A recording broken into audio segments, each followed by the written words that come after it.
So really interesting shoot today, not because of the content, standard two camera interview setup, but because of the space. As you can see, we're in this long, kind of narrow hallway almost with a full wall of windows all the way down. So I think if we can pull it off with the lake in the back there, it's gonna be a really beautiful frame. But what I'm most concerned about are reflections. We're definitely going to have to balance in terms of exposure for outdoors. We'll have to bring in a lot of light, probably do an 8 by on a T-bar and then punch the 500, maybe the 300 through if I need to. But I think all these reflections, you can kind of even see right there, you have a light already reflecting that window, a lot of reflections off the concrete on the floor. So managing those reflections to create a nice look is going to be a challenge.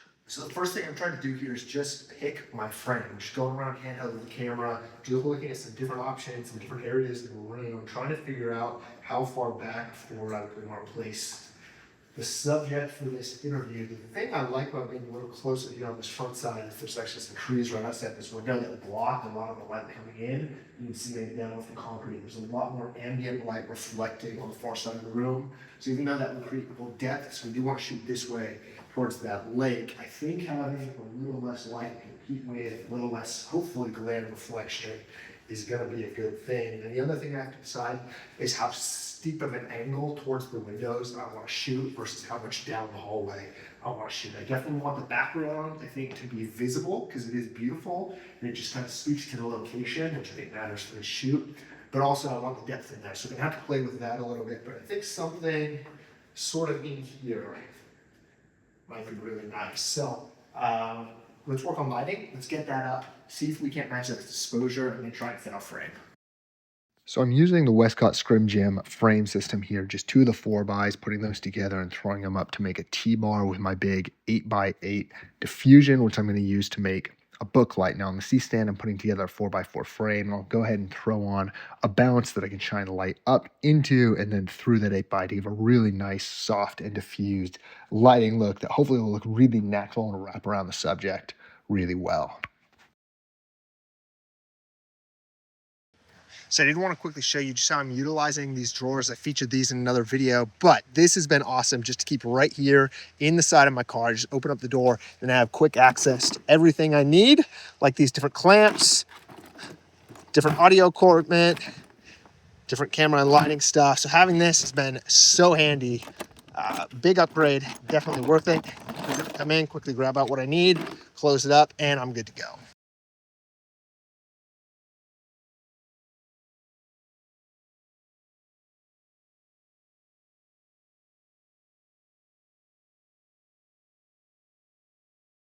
Okay, so we've got the Booklight set, so our FC500B from Danlight on at 100% right now, up into a silver bounce through an 8x, which I think I'll have to move it around a little because right now it probably won't be on our subject. But what I will show you is that reflection right there was what I was most worried about, is catching the light in the window reflecting. But I think if I really kind of bring this angle out, let me flip this around if I can, bring this angle out so that way you're not straight on seeing that reflection, I should be okay. Now, unfortunately, these lights you kind of see up in the ceiling that are reflecting the window right now, I can't turn off. So I'm gonna have to figure out if that means I either punch in a little bit to try and get those out of frame or what I do about that. But for now, we got the book light set, and I think we're gonna have the power to be able to balance for outdoors. We also have the 300 we can throw up if we need a little more juice. Okay, that's better. So this is with just the FC500 on through our 8x8 book light. I'm just doing a quick little test shot. I don't know if the client is going to want to be sitting or standing yet. We'll see once the client actually gets here what they prefer, but this is just helping me kind of check the levels, check the framing, see what we think with just the 500 on it 100%. So what I've decided to do is actually bring the camera a little bit more this way, so it's a little more straight on with the windows, largely to try and deal with these reflections I'm having at the far side of the room. If I cut out that doorway, there it is, from the frame, then I can put up some black negative fill all the way across, and I think that will deal with all this reflection, which I really don't like in the image. So that's what we're going to try right now. I just did a couple test shoots here, just with myself. That's going to be hard to see. I'll put up the actual image there. So we're going to bring the whole thing around this way, hopefully have a smaller frame, but cut out those windows so I can cover it all with some negative film. Okay, so we just went ahead and gaff taped some, actually those are just black tablecloths, really cheap that I got off Amazon, some negative film for those windows. Now let's go ahead and hop back into our camera here. I hit record on this again, grab another frame, spin you around just right here so that I can compare and contrast whether or not those reflections are taken care of. I can still kind of see in my screen right there that they're not totally gone. Definitely gonna still have some to deal with, but hopefully it's at least better and maybe I can work with it. Okay, so much better. Look, I'll throw those images up on the screen so you can kind of see, but we don't have the volleyball court, which is what I was seeing reflected in those windows, really present in those windows anymore. So there's still a small strip of light up above where I put that negative fill. I can kind of show you if I flip this camera around. You know, that strip of light, those windows at the very top, that is still reflecting. I don't think I really have a way to reach that high. I don't have a ladder. I was just standing on a stool or a chair. So probably just gonna have to deal with that. But the really distracting volleyball court, that is gone. So we're gonna consider that a big win. Yeah, I like that image. The way I'm exposing this right now, since I don't have my ND filters on, I'm actually not going to shoot on this lens. I'm just using this as a little bit test. It's just by bumping my shutter. So I will have this properly exposed a little bit better as well once I actually get. I'm going to shoot this on the Veskid Primes. Probably the 50 and the 90 is what I'm thinking just based off this test. And then I'll get ND filters on those so you can get that really locked in. But that is a good start. I love that. So for my hair light, I want to use one of my Pavo tins, and I just kind of realized I don't have a good way to connect it to the C-stand, this little boom arm at St. John, in the right orientation. I need like a 90-degree, a right angle connector, so a little bit of a weird solution here, but what I'm going to do is just throw a little plate into the plastic clip, into this guy right here, to hold the tube, so I can hold it running this way, and then attach this ball head and pivot it to 90 degrees that way. So probably need to look into a better solution, but that's what I got for now. So there you go. There's our little hair light setup. Actually, that ball head worked pretty well, surprisingly. Definitely probably not the solution I want to stick with forever, but it worked. I think it makes a difference. I'll have to play with the intensity a little bit. It's out of frame. There we go.